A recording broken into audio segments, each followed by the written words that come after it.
There are so many medical terms that have now been added to our vocabulary today. One of them, of course, all of us have been talking about the ECMO, but what does that mean to the lay viewer? Let's try and deconstruct that. This is exactly what an ECMO machine is, but to help us out with this, we have our doctors on call, our expert, the cardiologist, Sameer Gupta. Dr. Sameer Gupta, come on in, doc. Let's just try and understand, all morning we've been talking about the ECMO. What exactly is this? So, it's a great point. An ECMO basically is extracorporeal membrane oxygenation. So what it basically does, it does the work of the heart and also of the lungs in somebody who has weak lungs and is not able to oxygenate the blood in the body. So I think this pictorial diagram over here explains this very well. Now this over here is the heart. And the heart does the work of the pumping. It pumps blood all over the body. What you see over here is a blue line and then a red line. These mark the catheters. Now in the body they put in catheters. When you put an ECMO device, you put in catheters in the body. And this catheter with the blue blood, it's coming out. It's coming out over here.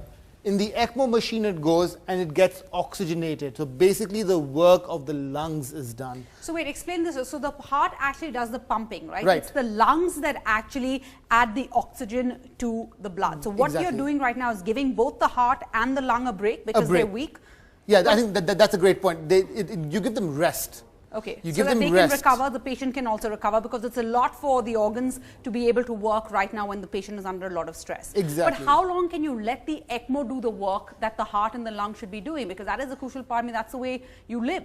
Yeah, so you typically do not want to keep the ECMO for long. So as not more than a few days. Okay. Because you put in these catheters, it's doing all the work. So that also brings along its complications. You these mean catheters, like infection and things? Infection, bleeding, these catheters are big, they can thrombose. Which we're told from our sources that she's not having any bleeding issues, any of that. Right. But the problem is that the heart and the lung could then just get used to, to be too lazy to depend on somebody else doing their work for them, and we can't afford that. Is that correct?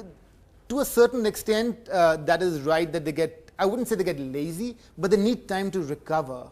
They need time to recover. At the end of the day, this is a temporary support device. A person cannot walk with this. You can't lead a normal life with this. This is just a temporary support. So as soon as you get the support, the next few days are going to be crucial. Yes, yes. Also, quickly, if you can tell us the difference between a cardiac arrest and a heart attack, because again, we've been using the term cardiac arrest a lot. That's what Jayalalitha suffered yesterday. What's the difference between the two? So in a heart attack, it's the most common thing you see. Heart disease, heart attacks.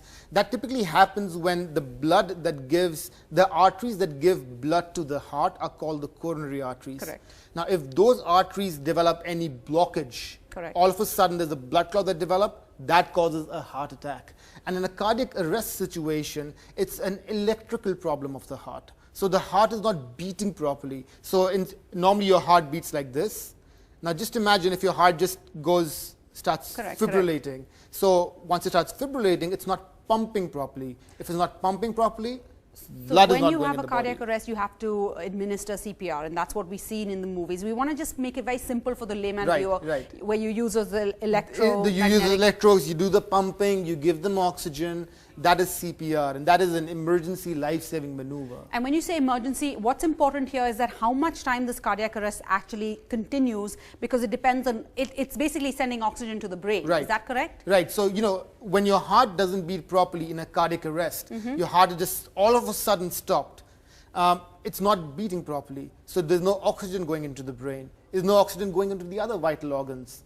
So that causes hypoxia. So the ECMO is not important when you have a cardiac arrest. The ECMO only follows later. Once you've recovered from the cardiac arrest, once you've been stabilized, in order to allow your lungs and your heart to recover, that's when they put you on the ECMO. So is that correct? So after as the cardiac arrest is going on and you're doing CPR, you can start getting ready with the ECMO circuit and everything else, because this also takes time.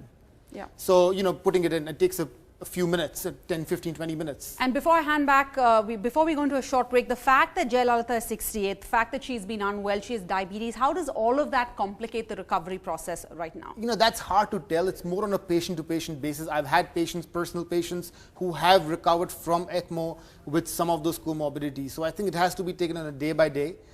We all hope for the best. We all hope that she recovers soon. but that only time will tell. I think that's what everyone's going to do, Ankita. We're going to go in for a quick break. We come back to you for the other updates. But as of now, as we're hearing from the medical experts, it depends on a day-by-day basis and how will the Chief Minister recover.